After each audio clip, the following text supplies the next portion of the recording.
একটা চিকিৎসা দুনিয়াতে আছে, যেমন আগের যুগের মানুষ কোনো বিয়ে শাদিতে গেলে জুতা পরতেন, বা একবারে ব্যয়বাড়ির ঘাটে যায়া পাওটা ধুইয়া জুতা পরা বাড়িতে যেতেন, কেন সমস্ত রাস্তা কাঁচা ছিল, তো সারা রাস্তায় পায়ে জুতা দিতেন না। তো শরীরের ভিতরে, মাটির ভিতরে আর্থিং আছে, আর্থিং। আপনাদের শহরের যত বিদ্যুৎ আছে না, বিদ্যুৎ যেখানেই আছে ওইখানে একটা আর্থিং লাগে, আর আর্থিংটা নিতে হয় কই থেকে? আল্লাহ মাটির ভিতরে আর্থিং দিছে। দুনিয়ায় একটা হাসপাতাল আছে যেখানে মাটি দিয়ে চিকিৎসা করা হয়, হয়তো আপনারা চিনবেন না, বেশি দূরেও না, আমাদের থেকে কাছে। ওইখানের চিকিৎসাই হলো আর্থিং দিয়া। আপনারা সারাদিন মাটির ভিতরে পাও ঢুকায় দিয়া বসায় রাখবে, কেননা শহরের মানুষের শরীর আর্থিং পায় না, সারাদিন জুতা পায় দেয়, রাস্তাগুলা পাকা, ঘরের ফ্লোরগুলা পাকা, তো শরীর মাটির থেকে তৈরি। কিসের থেকে? দেখেন যুক্তিটা লাগে কিনা, ডাক্তার ঘরে কইতেছি, ভালো মতে দেখেন যুক্তিটা মাথায় লাগে কিনা। তো আমাদের শরীর আর্থিং পায় না, মাটির যে একটা আর্থিং দরকার, এটা গ্রামের মানুষ পায়। এই জন্য শহরের মানুষের তুলনায় গ্রামের মানুষ সবল বেশি, সুস্থ বেশি, রোগ মুক্ত বেশি, কেন ওদের শরীর আর্থিং পায়, আমাদের শরীর আর্থিং পায় না। এই জন্য একটা চিকিৎসা আছে, তুমি যদি সারাদিন আর্থিং নাও পাও, তাহলে রাত্রে আর্থিং পায়ে লাগায় ঘুমায় থাকো। ওটারও একটা সিস্টেম আছে, মাটির থেকে আর্থিং নিয়া ওটা পায়ে লাগায়া, ওটা লাগানোরও একটা সিস্টেম আছে, তামা দিয়া লাগাইতে হয়, পাত বানায় ওটা পায়ের নিচে লাগায় ঘুমায় থাকো, তাইলে ও মাটির আর্থিং তোমার শরীরে পাবে, শত ধরনের রোগ থেকে তুমি মুক্ত থাকবে।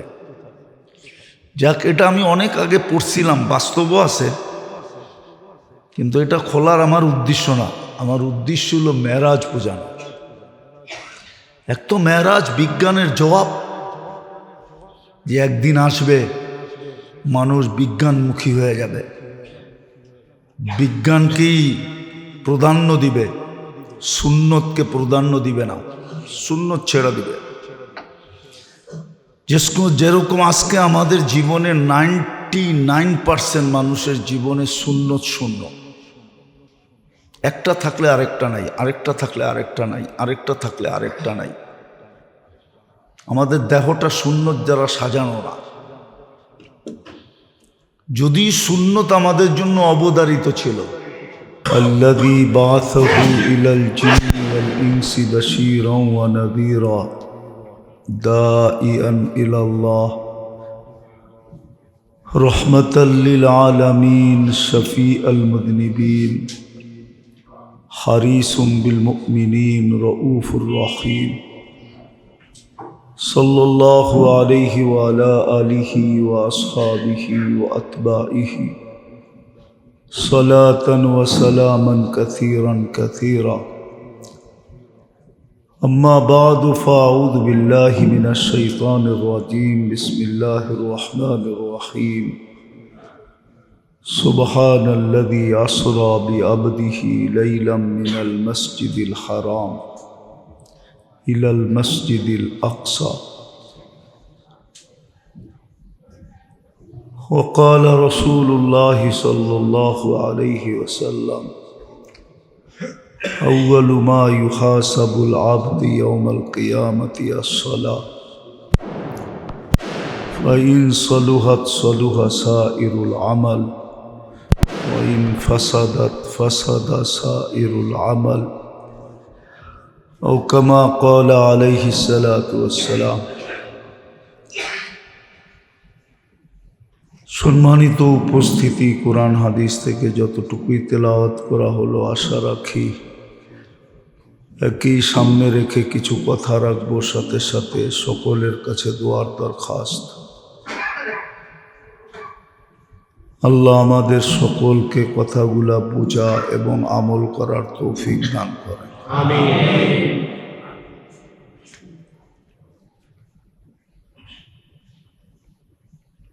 আমাদের নবীজির বৈশিষ্ট্যের কারণেই, শ্রেষ্ঠত্বের কারণেই আমাদের শ্রেষ্ঠত্ব।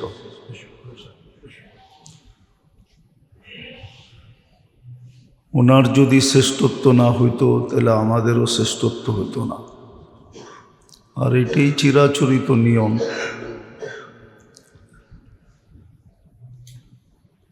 একজনের কারণেই আরেকজনের ইজ্জত বাড়ে। যত বড় কোম্পানিতে জব হয়, কোম্পানির কারণে ওই চাকরিজীবীরও ইজ্জত সম্মান বাড়ে। এরকম সর্বক্ষেত্রেই এটাই নিয়ম। বাপ যত বড়ত্বের মালিক হয়, সন্তানের পরিচয়, পরিচিতি, দাম, মূল্য, ইজ্জত, সম্মান ওই বাপের পরিচয়ের কারণেই বাড়তে থাকে। ঠিক নবীরাও রুহানি বাপই হয়, আধ্যাত্মিক বাপ, রুহানি বাপ। উম্মতের জন্য সর্বপ্রথম সবচেয়ে বড় এটা নবীরা।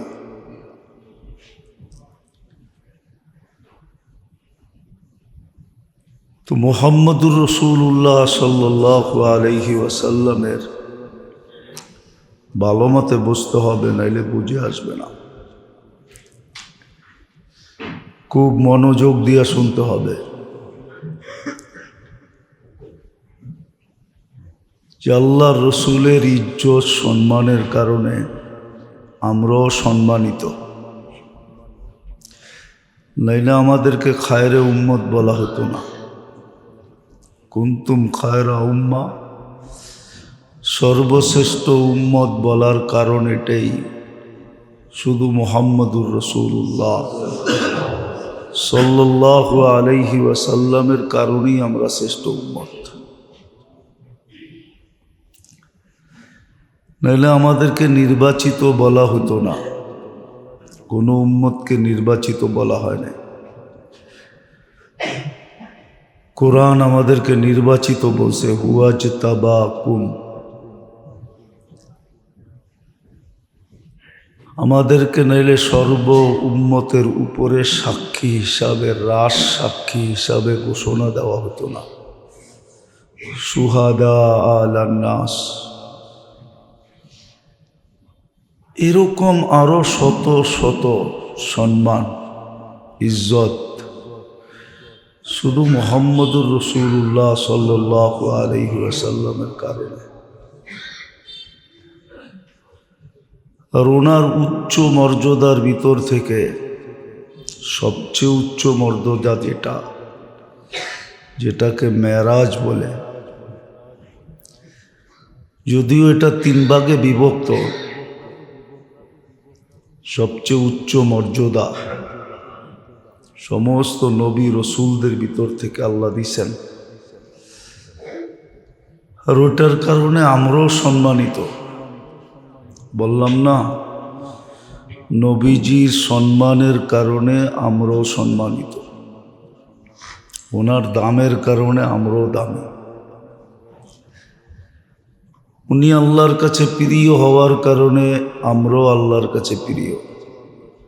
আর নিয়ম এটাই হয়, বন্ধুর বন্ধু বন্ধুই হয়, আপনজনের আপনজন আপনজনই হয়। এই জন্য মানুষ সম্পর্ক খুঁজা বাহির করে। দেখেন না, লম্বা লম্বা সম্পর্ক বাহির করে। কি আমার শ্যালকের শ্যালক মানে আমারও শ্যালক, ঠিক না? সম্পর্ক বাহির করে, সম্পর্ক দ্বারা মানুষ কাছে হয়। তো আমাদের নবীজির সবচেয়ে উচ্চ মর্যাদা যেটা, সেটা হলো মেরাজ। এই মাসেই রজবের 27 তারিখে সংগঠিত হয়েছে আজকের দিন গিয়া রাত্রে।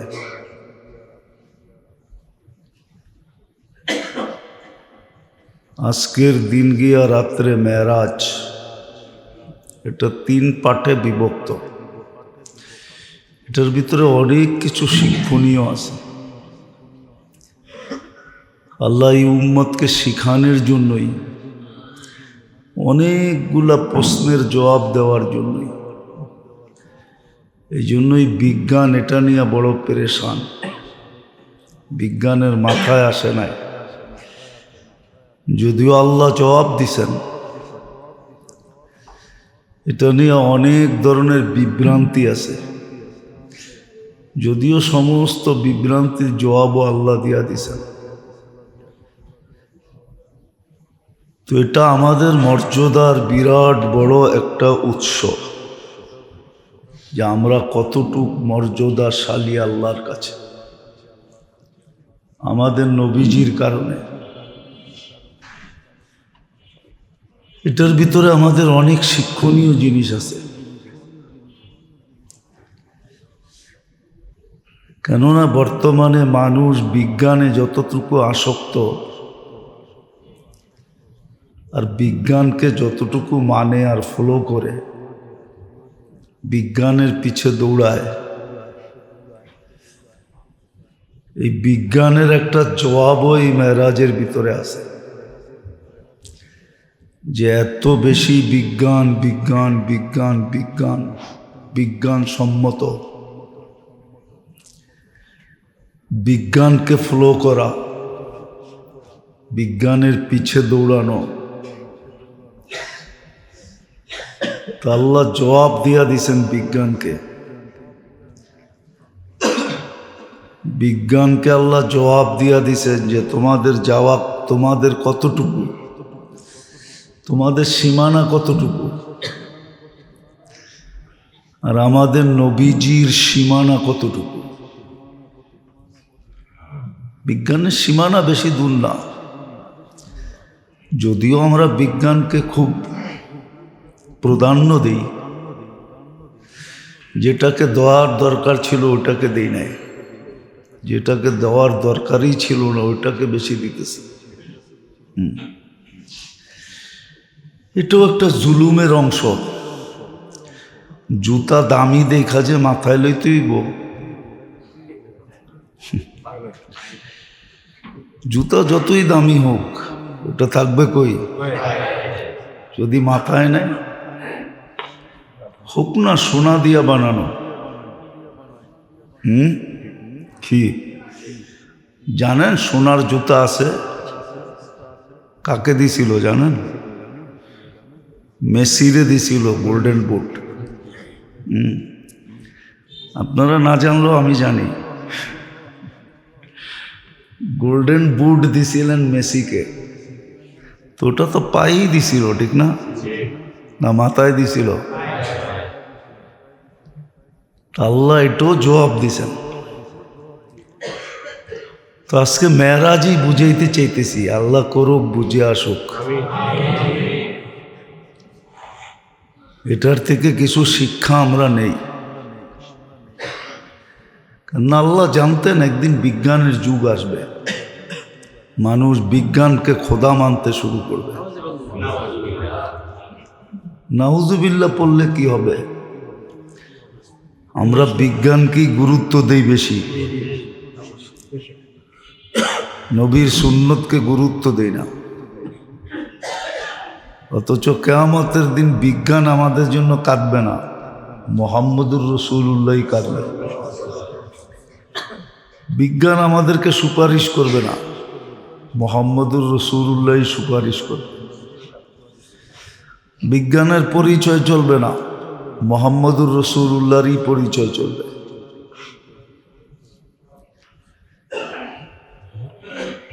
বিজ্ঞান আমাদের জন্য চিৎকার দিবে না, মুহাম্মদুর রাসূলুল্লাহ কিয়ামতের মাঠে উম্মতি উম্মতি বলে চিৎকার দিবে। বিজ্ঞান আমাদের জন্য দৌড়াবে না, মুহাম্মদুর রাসূলুল্লাহ আমাদের জন্য 3 জায়গায় দৌড়াবে। বিজ্ঞান আমাদেরকে আগলায় রাখবে না। আগলানো বোঝেন? আরে আগলানো বোঝেন না? মনে হয় বোঝেন না। চতুর্দিক থেকে ঘেরাও করা, পাহারা দিয়ে রাখা, উঁচা করে রাখা। মুহাম্মদুর রাসূলুল্লাহ রাখবে কিয়ামতের মাঠে আমাদেরকে এইভাবে। কিন্তু আমরা ওনার সুন্নত মানতে রাজি না, যে আমাদের জন্য এত করছেন, এত করতেছেন, এত করবেন, আমরা ওনার সুন্নত মানি না। বড় ওনার সুন্নতকে আমরা মজাক উড়াই, টিটকারি করি। আমাদের সমাজের 90% মানুষ করে, 10%ও হবে কিনা, 90% মানুষই সুন্নতকে মজাক হিসাবে ব্যবহার করে, সুন্নতকে নিচু মনে করে, নিচু মনে করে। এরা সামাজিক লোক না, এরা সামাজিকতা বোঝে না, এরা আধুনিকতা বোঝে না। সুন্নত মানলেই কি বলে? খ্যাত বলে। খ্যাত কি? হ্যাঁ, মাও ছেলেকে খ্যাত বলে। ছেলে যদি অল্প বয়সে সুন্নত মানে আর দাড়ি রাখে তো মাও বলে, না জানি তো সমাজে তোর কপালে কি আছে। আরেকটা কথা না বললেই নয়, আমার সমাজে সুন্নত যারা মানে এদের পিছনে যতটুকু মনিটরিং করা হয়, মনিটরিং বুঝেন?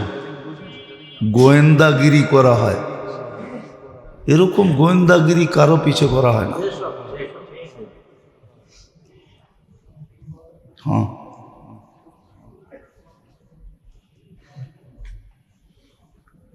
করা হয় না। একটা উদাহরণ বুঝানোর জন্য বলতেছি, কোনো বিরোধিতার জন্য না।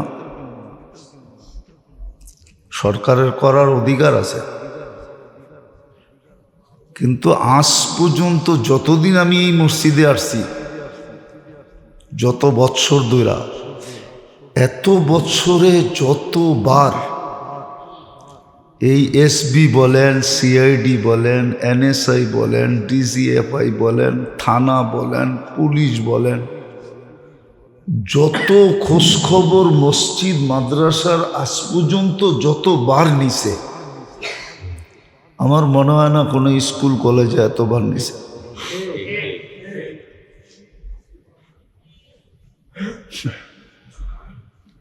ঠিক না? ভুল বললাম? বুঝানোর জন্য বলতেছি।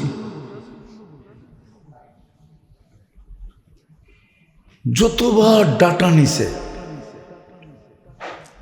এখনো নিতেছে,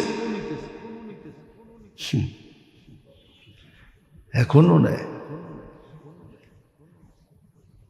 ওই সুন্নতের উপরে চলার কারণে। তাহলে বলে গেলাম সুন্নত এই জমানায় আল্লাহ রসুলের, যার কারণে আমরা এত বেশি মর্যাদা পাইলাম, ইজ্জত পাইলাম, সম্মান পাইলাম, দাম পাইলাম, ভ্যালু পাইলাম। শুধু এখানেই শেষ না, মুহাম্মদুর রাসূলুল্লাহ সাল্লাল্লাহু আলাইহি ওয়াসাল্লামের কারণে আমরা সুরক্ষা পাইলাম।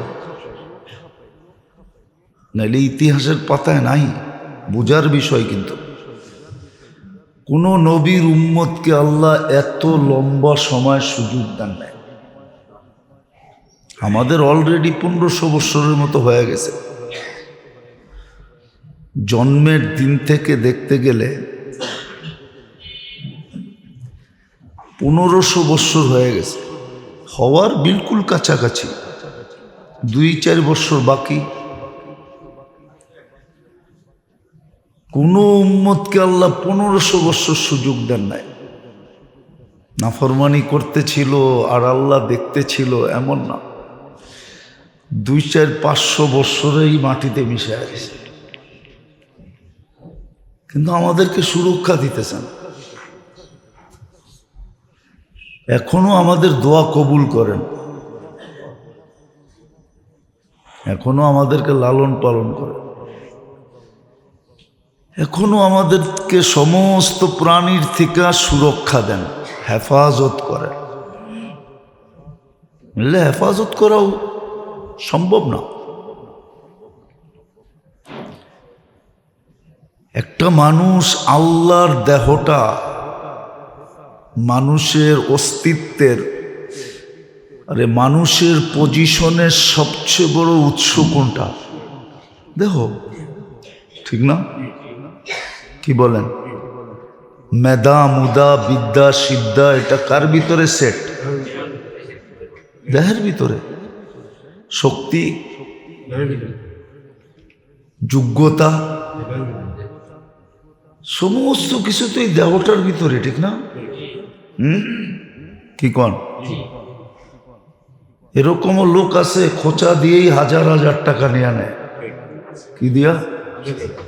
খালি খোঁচা মেরা। আপনি ওকে যুক্তি দিয়া জিজ্ঞেস করেন যে এই দেহটার ভিতরে সব কিছু সেট, এটাই হলো বাহাদুরির উৎস, ঠিক না? বাহাদুরির পয়েন্ট কোনটা? দেহটা। এটা দিয়ে তুমি সব কিছু কামাও আর 24 ঘন্টা আল্লাহর বিরোধিতা করো। আপনি কোন যুক্তিতে বলেন সে টিকা থাকুক? কোনোদিন বিরোধিতা করে তো মালিকের কাছে 2 দিন থাকা যায় না। থাকা যায়? রাষ্ট্রের বিরোধিতা করে কয়দিন রাষ্ট্রে থাকা যায়? থাকা যায়? হ্যাঁ, যদি কোনো বিরোধিতা করার পরেই স্বামী স্ত্রীর বিরোধিতা করে কয়দিন স্ত্রীরে রাখবে, আর স্ত্রী স্বামীর বিরোধিতা করলে কয়দিন স্বামীর কাছে থাকবে? সন্তানও তো মা বাবার বিরোধিতা করলে তেজ্য পুত্র হিসাবে ঘোষিত হয়।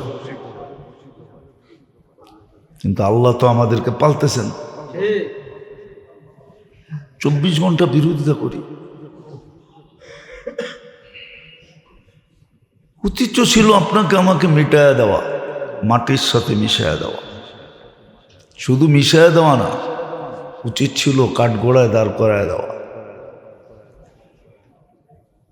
কিন্তু সীমারেখা যতদিন দিছেন অতদিন কিচ্ছু বলবে না, কিচ্ছু।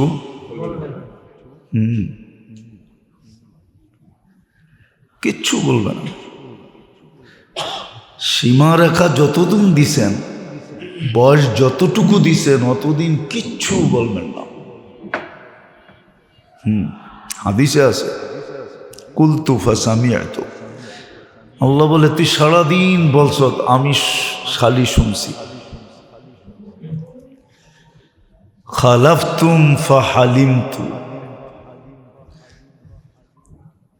তোমরা 24 ঘন্টা বিরোধিতা করছো আর আমি খালি সহ্য করছি। আল্লাহ সহ্য করে যেতেছে। যুক্তি বলে না সহ্য করে যাওয়া। যুক্তি বলে যেখানে বিরোধিতা ওইখানেই থাবা মারা, ওইখানেই দৌড়া, ঠিক না? কি দেখি তো আমরা সমাজে, দেখি না? সামান্য পদস্থ মানুষের বিরোধিতা করলে, সামান্য কোনো দলের বিরুদ্ধে মুখ খুললে, সামান্য কোনো নেতার বিরোধিতা করলে, ছোট নেতা, ছোট, যেটারে আরেকটা শব্দ বললাম না, এর বিরোধিতা করলে পর্যন্ত সইতে পারে না। কিন্তু ওরই যদি জিজ্ঞাসা করা হয় তুই সারাদিন আল্লাহর বিরোধিতা কতটুকু করস বল, আল্লাহ তো সয়া যেতেছে, কিচ্ছু বলে না। অপেক্ষা করতেছে। তো বলতেছিলাম এটা আমাদের নবীজির কারণে, আমাদের মর্যাদার কারণে, আমাদের মর্যাদার কারণে এটা করা হইতেছে। আল্লাহ আমাদেরকে নবীজির কারণে উচ্চ মর্যাদা দিয়েছেন। আর আমাদের নবীজির উচ্চ মর্যাদার ভিতরে সবচেয়ে বড় উচ্চ মর্যাদা হলো মেরাজ, যেটা আমাদের জন্য শিক্ষণীয় ছিল। তো বলতেছিলাম একদিকে তো এটা বিজ্ঞানের জবাব, বিজ্ঞানকে আল্লাহ জবাব দিছে। আল্লাহ জানে যে একদিন আসবে এই উম্মত বিজ্ঞানের পিছনে ছুটবে, বিজ্ঞানকে খোদা মানবে, যদিও মুখ দিয়া বলবে না, কিন্তু মুখ দিয়া বলবে না, কিন্তু কাজে কামে দেখাবে। সুন্নত মানবে না, বিজ্ঞান মানবে। সুন্নত ছোট হয়ে যাবে, বিজ্ঞান বড় হয়ে যাবে। আল্লাহ রসুলের সুন্নত মানবে না।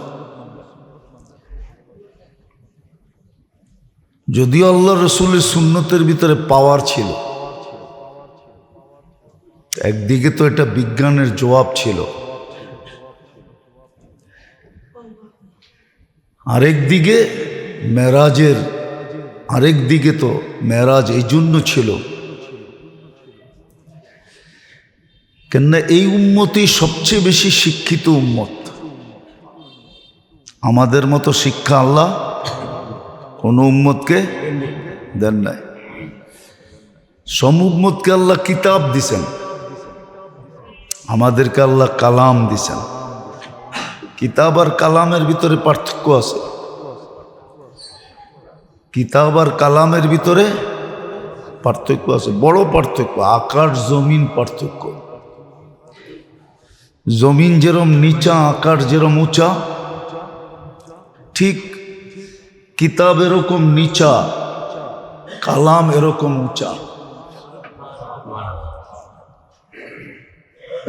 কেননা রাজার কথা,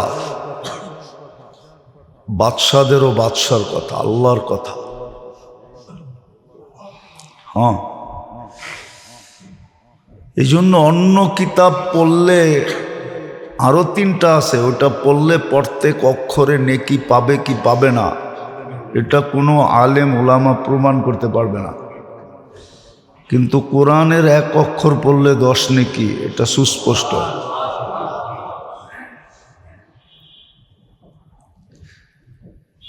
অন্য কিতাব পড়লে সে কিতাব পড়তেছে, আর কোরআন পড়লে আল্লাহ তার সাথে কথা বলতেছে।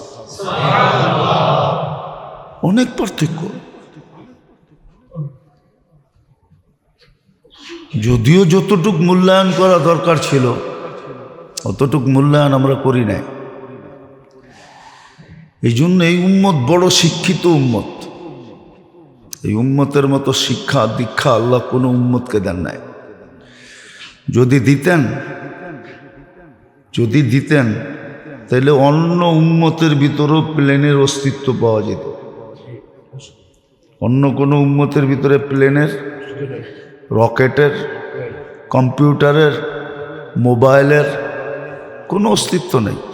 সব অস্তিত্ব এই উম্মতের ভিতরে। বিদায় এই উম্মতকে যখন সমাজ যখন উচ্চাঙ্গের হয় না, তার ভিতরে কথাবার্তাও এরকম উচ্চাঙ্গেরই হইতে হয়। উচ্চাঙ্গের কথাবার্তা হইতে হয়। এই জন্য আবার রাগ হয়ে যাবে, বলবো না না, কেউ কেউ রাগ হয়ে যাবে। রাগ হইলেও বলবো।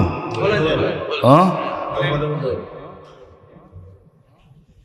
এই জন্য দেখবেন কিছু কিছু ধর্মীয় জিনিসের ভিতরে উচ্চাঙ্গের লোক খুব কম, উচ্চ শিক্ষিত লোক খুব কম, এরা কম লাগে। যেমন একটা দেখাই, পীরের মুরিদ, উচ্চ শিক্ষিত লোক কম হয়, কম না? তাবলিগালা উচ্চ শিক্ষিত লোক পার্সেন্টেজে কেন জানেন? কেননা যে সমস্ত বয়ান করে কথাবার্তা বলে ওরা বলে এটি সাদা সিধা কথা, এটি কোনো আমাদের লেভেলের না।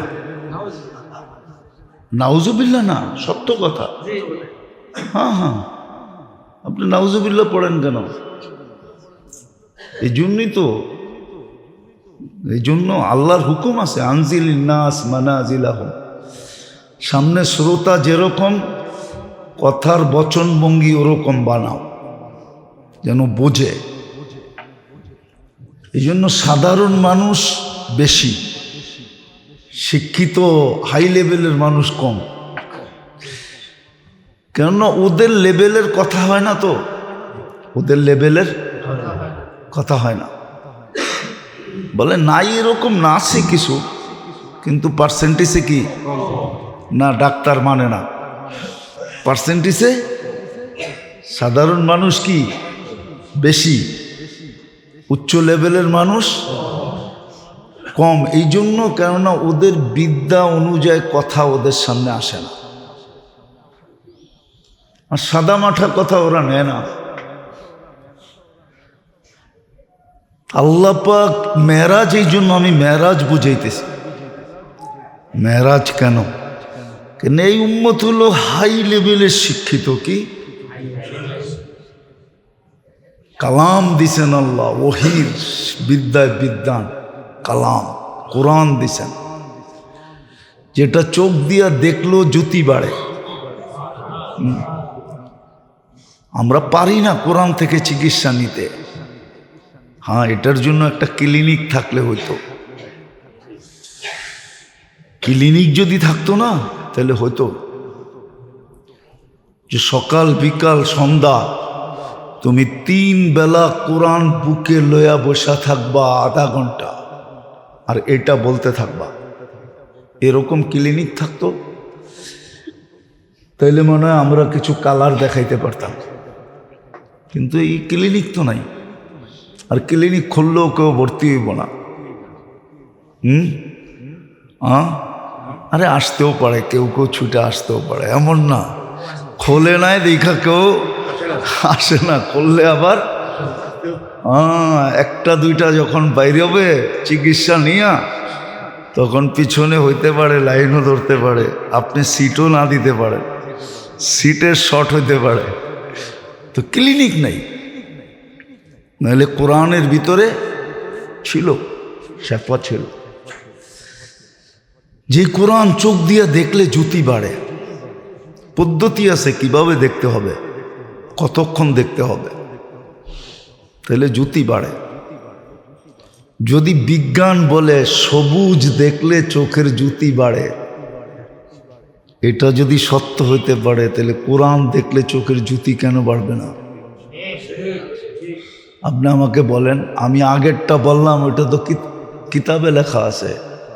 এই জন্য গ্রামের মানুষের চোখের দৃষ্টি শহরের মানুষের চেয়ে অনেক গুণ বেশি ভালো, পার্সেন্টেজে অনেক মাত্রায় ভালো। গ্রামে খুব কম লোকের চোখে চশমা দেখা যায়, শহরের কম লোক মানুষের চোখে চশমা ছাড়া দেখা যায়। কারণ এটা কেন, ওরা সারাদিন সবুজ দেখে।